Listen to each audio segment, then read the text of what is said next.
जय श्री राम दोस्तों। सत्यभामा ने कहा, हे प्रभु, आप तो सभी काल में व्यापक है और सभी काल आपके आगे एक समान है।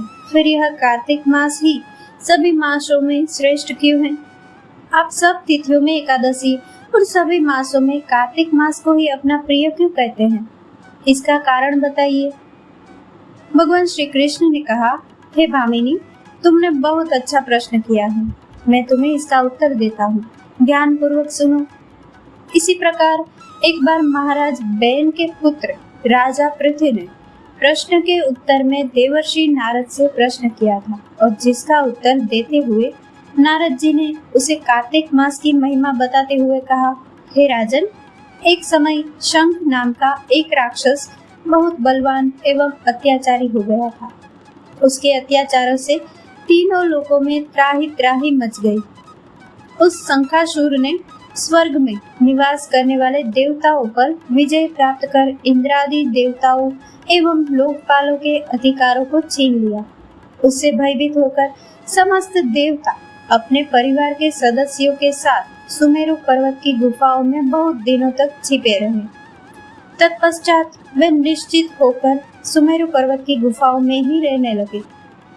उधर जब शंखासुर को इस बात का पता चला कि देवता आनंद पूर्वक सुमेरु पर्वत की गुफाओं में निवास कर रहे हैं, तो उसने सोचा कि ऐसी कोई दिव्य शक्ति अवश्य है जिसके प्रभाव से अधिकारहीन यह देवता अभी भी बलवान है। सोचते सोचते वह इस निर्णय पर पहुंचा कि वेद मंत्रों के बल के कारण ही देवता बलवान हो रहे हैं। यदि इनसे वेद छीन लिए जाए तो वे बलहीन हो जाएंगे। ऐसा विचार कर शंखासुर ब्रह्मा जी के सत्यलोक से शीघ्र ही वेदों को हर लाया। उसके द्वारा ले जाए जाते हुए भय से उसके चंगुल से निकल भागे और जल में समा गए। शंखासुर ने वेद मंत्रों तथा बीज मंत्रों को ढूंढते हुए सागर में प्रवेश किया, परंतु न तो उसको वेद मंत्र मिले और न ही बीज मंत्र। जब शंखासुर सागर में निराश होकर वापस लौटा तो उस समय ब्रह्मा जी पूजा की सामग्री लेकर सभी देवताओं के साथ भगवान विष्णु की शरण में पहुंचे और भगवान को गहरी निद्रा से जगाने के लिए गाने बजाने लगे और धूप गंध आदि से बारंबार उनका पूजन करने लगे।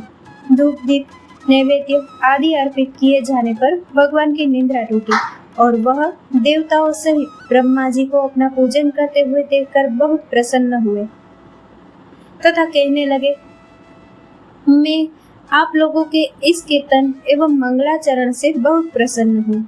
आप अपना अभीष्ट वरदान मांगिए, मैं अवश्य प्रदान करूँगा। जो मनुष्य आश्विन शुक्ल की एकादशी से देवोत्थान एकादशी तक ब्रह्म मुहूर्त में उठकर मेरी पूजा करेंगे, उन्हें तुम्हारी ही भांति मेरे प्रसन्न होने के कारण सुख की प्राप्ति होगी। आप लोग जो पाद्य, अर्घ्य, आचमन और जल आदि सामग्री मेरे लिए लाए हैं, वे अनंत गुणों वाली होकर आपका कल्याण करेगी।